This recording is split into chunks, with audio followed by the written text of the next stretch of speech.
एक गांव में बुद्ध का आगमन हुआ था। उस गांव के वजीर ने राजा से कहा, बुद्ध आते हैं, हम स्वागत के लिए गांव के बाहर चले। राजा कड़ीले स्वभाव का था। उसने तिरस्कार भरे स्वर में कहा, जाने की हमें क्या जरूरत है, और बुद्ध हैं क्या, भिखारी ही हैं, आ जाएंगे अपने आप, हमारे जाने न जाने की क्या जरूरत है। वजीर ये सुनकर कांप उठा और उसकी आंखें छलक आईं। उसने कुछ देर चुप रहकर गहरी सांस ली, फिर कठोर स्वर में बोला, यह असहनीय है, मैं अब एक पल भी तुम्हारे साथ नहीं रह सकता।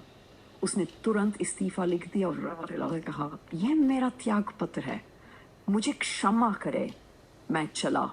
अब तुम्हारी छाया में भी बैठना मेरे लिए उचित नहीं। राजा हैरान हो गया।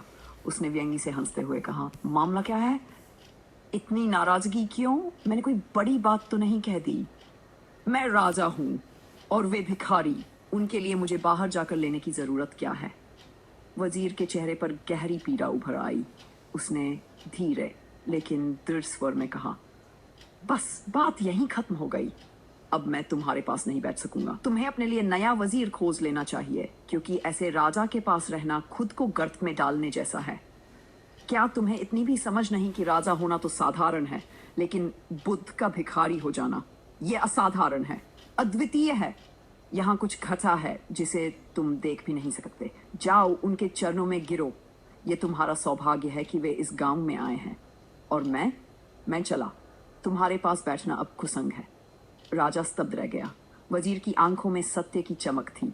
उसके शब्दों में आक्रोश और करुणा का अद्भुत संगम था। यह वजीर सही कह रहा था। उसकी दृष्टि में गहराई थी। उसने वही देखा जो साधारण आंखें नहीं देख पाती। उसने समझा कि धन और सत्ता का सम्मान कभी असली सम्मान नहीं होता।